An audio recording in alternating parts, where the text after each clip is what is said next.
Halo semuanya, Assalamualaikum warahmatullahi wabarakatuh. Perkenalkan nama saya Yubi dengan nomor induk mahasiswa 110.222.3031. Di sini saya akan mempresentasikan analisis kelayakan PLTS atau pembangkit listrik tenaga surya di Desa Sindang Jawa, Kecamatan Kadugede, Kabupaten Kuningan menggunakan aplikasi PPSys. Baik, langsung saja. Nah, di sini ada tagihan listrik di rumah saya, di mana dari awal bulan Juni sampai bulan Mei didapatkan rata-rata pengeluaran tagihan listrik itu sebesar 153,83 watt hour. Dan juga ada spesifikasi lokasi atau denah dari rumah saya, di mana dengan luas atap 98 meter persegi dan jumlah genteng 1960 buah dengan kemiringan rumah sebesar 30 derajat dan untuk jenis gentengnya adalah tanah liat.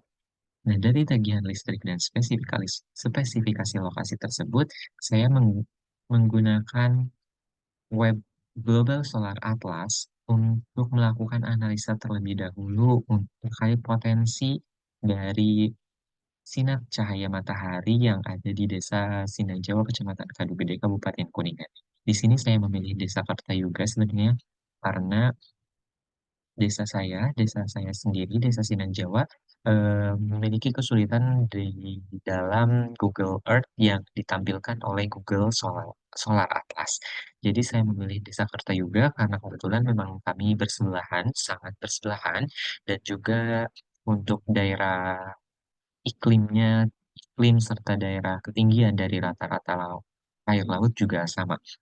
Jadi saya memilih Desa Kota Yuga. Di sini ada annual average sebesar 981,4 kilowatt hour tahunnya. Dan di sini juga dapat dilihat pada pertengahan bulan itu mengalami lonjakan tinggi atau sinar matahari yang cukup signifikan atau memang bisa dikatakan layak untuk menggunakan panel surya. Tapi pada bulan November, Desember, Januari, Februari memang memiliki nilai yang kecil karena atau yang rendah karena memang di Indonesia itu memiliki dua iklim, yaitu satu iklim maksudnya, tapi dua musim, yaitu musim kemarau dan musim penghujan. Nah, pada bulan November sampai pada bulan Februari merupakan musim-musimnya penghujan. Jadi nilai yang dihasilkan atau daya yang dihasilkan pada sinar matahari pada bulan-bulan tersebut memang sangat kecil. Selain itu juga saya menggunakan website Global Wind Atlas untuk melakukan pengamatan terhadap angin. Jadi selain pembangkit listrik tenaga surya, saya juga melakukan pengamatan terhadap pembangkit listrik tenaga angin atau PLTB atau tenaga bayu. Tapi di sini saya tidak akan menjelaskan lebih lanjut karena kita akan berfokus pada pembangkit listrik tenaga surya yang memang memiliki potensi yang sangat besar untuk pembangunannya.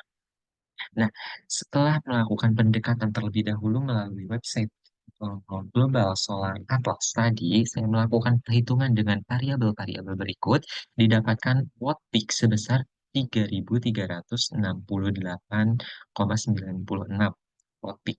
Nah, untuk dari mana 10.260 watt hour per harinya itu merupakan dari tagihan listrik tadi. Tagihan listrik tadi diperharikan, dijadikan per hari, terus dikali dua supaya kita jaga-jaga, jaga-jaga kalau memang terjadi eh, cuaca yang memang tidak mendukung atau mendung.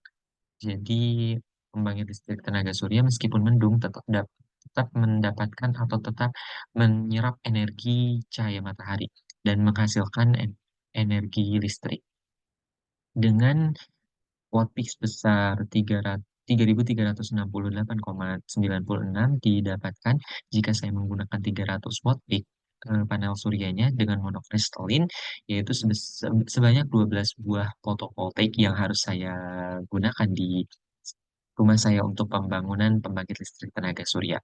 Selain itu, SCC yang saya gunakan juga sebesar arusnya dengan dikali jumlah PP yang tadi sebesar 112,56. ISC ini didapatkan dari panel surya dan didapatkan dari SCC-nya sendiri. maka dibulatkan menjadi 120 ampere untuk SCC-nya. Nah, yang ada di pasaran. Nah, atau baterai juga saya melakukan perhitungan didapatkan berupa baterai sebanyak 3 buah untuk paralel dan 4 buah untuk seri, maka didapatkan 12 buah untuk baterai untuk melakukan pembangunan pembangkit listrik tenaga surya. Nah, ini inverter yang saya gunakan. Nah, langsung saja ke analisis PVSIS yang memang kita akan bahas. Di sini secara geographical site dikatakan bahwa latitude dan longitude dari Desa Sindang Jawa, Kecamatan Kadugede sebesar yang ada di data minus 7,03 dan juga 108,45. Nah, untuk ketinggian dari rata-rata air laut sebesar 656 meter. Dan sudah saya katakan tadi bahwa lokasi atau denah rumah saya kemiringannya atau sudutnya yaitu 30 derajat di sini. Maka modul atau pipi yang akan kita gunakan tadi seharusnya 12 buah, tapi di sini saya menambahkannya sebanyak 15 buah dan dihasilkan daya total sebesar 4.500 watt peak. Nah, dari informasi-informasi ini juga dia dapatkan inverter. Nah, sesuai yang saya katakan tadi bahwa inverter kita, saya akan menggunakan hanya satu unit dari 4.500 watt peak ini.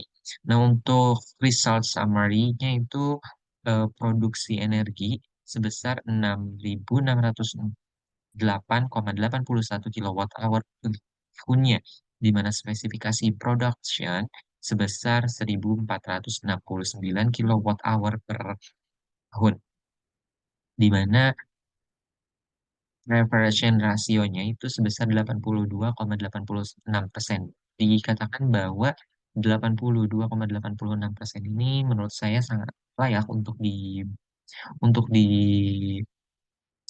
melakukan pembangunan pembangkit listrik tenaga surya. Nah, selain melakukan analisis PVSIS pada project summary yang tadi, terus secara geographical, di sini didapatkan general parameters yang tadi, di mana PP array karakteristiknya itu untuk modelnya sudah saya katakan tadi bahwa monokristalin 300 watt peak dengan 60 sel sebanyak 15 unit, di mana akan didapatkan daya sebesar 4.050 watt peak dengan tegangan maksimum sebesar 427 volt dan arus maksimumnya adalah 9,5 ampere. Nah, di sini juga ada total PP power sebesar 4.050 tadi, watt peak, di mana ada sel area dan modul area yang akan kita gunakan untuk nanti pembangunan pembangkit listrik tenaga surya. Tak hanya daya arus dan tegangan yang dihitungkan di PPSIS, tapi PPSIS juga menghitungkan berapa penggunaan lahan yang akan digunakan. Selain itu juga sebenarnya bisa menganalisis terkait keuangan, tapi saya meminta maaf karena PPSIS saya lihat sudah tidak premium lagi, kebetulan karena masa cobanya sudah berakhir, jadi saya menggunakan hasil laporan saya sebelumnya. Di sini juga inverter satu buah dengan unit number powernya itu 4,2 kilowatt. Dan di sini bisa dilihat langsung saja di bagian selanjutnya.